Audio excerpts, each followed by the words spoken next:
सन 1870 के जाड़ों का वह दिन था।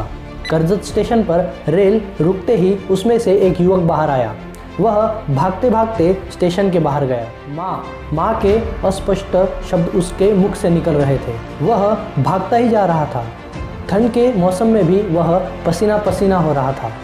उसकी ऐसी दशा देखकर शिरढोन ग्राम के निवासियों के चेहरे झुक गए। ग्रामवासियों के चेहरे देखकर वह रुक गया। जहाँ वह रुका वहीं पे वह बैठ गया। माँ माँ कहकर वह बिलख पड़ा। किसी ने उसे संभाला और सहारा देकर उसे घर पहुँचाया। लेकिन घर पहुँचने के बाद उसने देखा तो माँ वहाँ नहीं थी। जहाँ माँ नहीं वहाँ क्या रहना। उसके अंत दर्शन के लिए भी छुट्टी नहीं मिल पाई। ऐसी नौकरी करके क्या फ़ायदा। उनका क्षोभ बढ़ रहा था। उन्हें समझाने पर वह शांत हुए। संयोग कुछ ऐसा रहा कि वह अपने माँ के वर्ष श्राद्ध को भी नहीं आ सके। स्वतंत्रता संग्राम के एक अमर सेनानी जिन्होंने देश को अंग्रेज़ों से मुक्त करने के लिए अपने प्राण का बलिदान दिया। गांव गांव घूमकर इस युवक ने स्वाधीनता की लौ जलाई। जब उनकी मृत्यु हुई तब उनकी मुट्ठी में देश की मिट्टी की पुड़िया मिली। ऐसे महान स्वतंत्र सेनानी वसुदेव बलवंत फड़के जी के बारे में आज हम सुनने वाले हैं। इस भारत भूमि ने कई वीरों को जन्म दिया है, उसमें से ही एक वसुदेव बलवंत फड़के। तो चलिए शुरू करते हैं।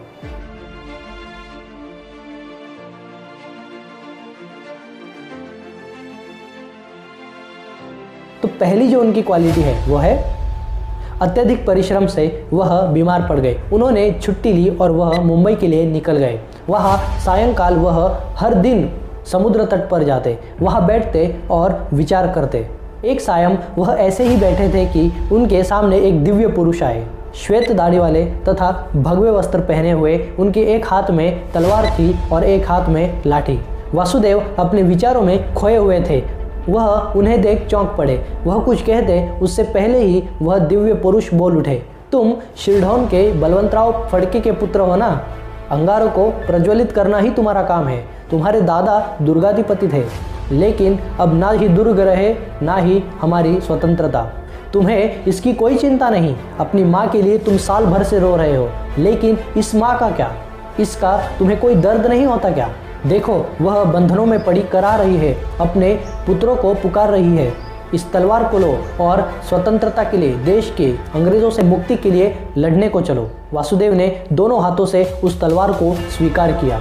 वह प्रणाम करने के लिए झुका और जब उसने ऊपर देखा तब वहाँ कोई नहीं था। वह तलवार छोड़ के वासुदेव ने जब तलवार अपने मुठ में पकड़ी तब उसे लगा कि उसके शरीर में मानो बिजली कौन उठी हो। वासुदेव ने अपना ध्येय निश्चित किया। वह अपने ध्येय की ओर बढ़ने लगा। तो दूसरी जो उनकी क्वालिटी है वो है वासुदेव अपने सहकारियों को लेके गांव गांव घूमते, अपने कार्य की जानकारी देते। एक दिन वह घोड़े पर ऐसे ही दौड़ी ग्राम के पास से जा रहे थे। कुछ ग्रामीण वहीं पर खड़े थे। उन्होंने दौलतराव नाम के एक व्यक्ति से पूछा कि यह आदमी कौन है, यह कोई सरकारी अमलदार है क्या।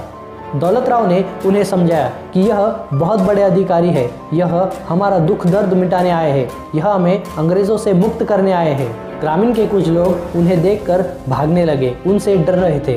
तब वासुदेव ने ललकार कर उन्हें बोला, रुको, तुम कैसे कायर लोग हो। इसी के वजह से तो अंग्रेज़ तुम पर राज कर रहे हैं। देश के स्वातंत्र्य में ही हम सबका लाभ है। आसपास के गांवों में जाओ, उन्हें हमारे कार्य की जानकारी दो, हमें तन मन धन से सहयोग करो। हम कोई डाकू लुटेरे नहीं, हम स्वतंत्र सेनानी हैं। ग्रामवासी प्रभावित हुए। गांव के मुखिया ने उन्हें कहा कि हम आपके साथ पूरी तरह से खड़े हैं, आपको कुछ भी सहयोग हो हम मदद करने के लिए तैयार हैं। पुलिस की सरगर्मी बढ़ी। वह गांव में जाकर लोगों को परेशान करने लग गए, लेकिन पूरा गांव वासुदेव का भक्त हो गया था। ग्रामीण में अब वासुदेव हृदय सम्राट हो गए थे। तो इस तरह उन्होंने अपने कार्य से ग्रामीण के लोगों को प्रभावित किया। तो तीसरी जो उनकी क्वालिटी है वो है अंग्रेज़ों से लड़ते लड़ते वासुदेव के बहुत से मित्र मारे गए, कुछ पकड़े गए और कुछ अपना लाभ देखने लगे। वासुदेव भारी परिश्रम से बीमार होने लगे, इसीलिए उन्होंने अज्ञातवास में रहने का निर्णय किया। वह श्री शैल मल्लिकार्जुन के मंदिर में रहने लगे। एक महीने बाद उनके स्वास्थ्य में सुधार आने लगा। वहाँ के जो मुखिया थे उन्होंने सभी औषधियों की व्यवस्था वहाँ की थी। इन सबका ही असर है कि वासुदेव में पुनः उत्साह की लहर आ गई। उन दिनों हैदराबाद के आसपास के प्रदेश में रोहिला पठान रहते थे। उन्हें एकत्रित किया गया। वहाँ तेलुगु लोगों को भी संगठित किया गया।